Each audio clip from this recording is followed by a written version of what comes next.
interference. Jesus in Mark chapter 1, it says that he withdrew and he found a solitary place to pray. In Isaiah chapter 6, it says that when the prophet heard the voice of the Lord, that the doorpost shook and that the temple was filled with smoke with his presence. David in Psalms, while he was in the wilderness, many times he cried out to the Lord, and God heard him and spoke to David, soothing him in song. In Acts chapter 10, Peter even had to climb to a rooftop in order to find solitude. He had to find a place to get up and to get away from all the crowd, and he found that on a rooftop. The voice of God is a mighty force, and when he speaks to us, it's typically in the still small voice. His voice is a creative force. In Genesis chapter 1, it talks about how the earth was without shape and void, and he said, "Let there be light," and there was light. It says in Genesis chapter 3 that he calls for us by name. In Exodus chapter 3, it says that he reveals his purpose through his voice. In Deuteronomy chapter 4, verse 36, it says that guidance comes from heaven as we hear his voice.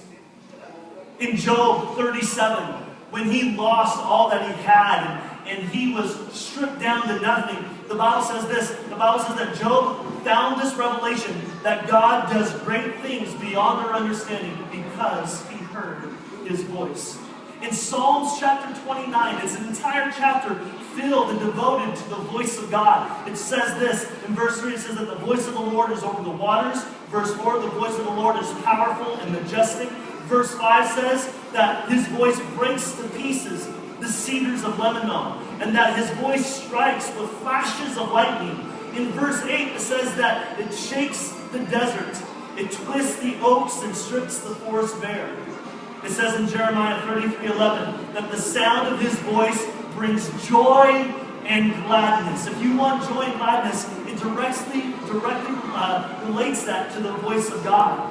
In Proverbs 1:20, it says that God speaks words of wisdom to his people. In Mark chapter 1, verse 11, it declares this, that he calls us beloved, blessed and favored, and that's because we hear his voice. In John chapter 11, verse 43, it says that he brings the dead to life when he called out Lazarus from the tomb. In Hebrews chapter 12, verse 26, it says that he shakes the earth. The whole earth shakes with his voice. I believe that the voice of God opens up doors. In Revelation chapter 3, verse 20, he says this, "Here I am. I stand at the door and knock.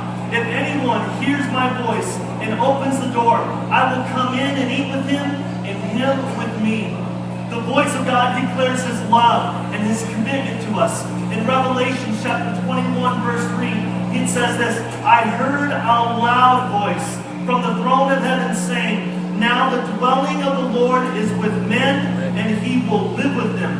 They will be his people, and God himself will be with them and will be their God.'" The voice of God is a mighty force. And when he speaks to us, it's typically in a still small voice, a gentle whisper. And sometimes we just need to unplug.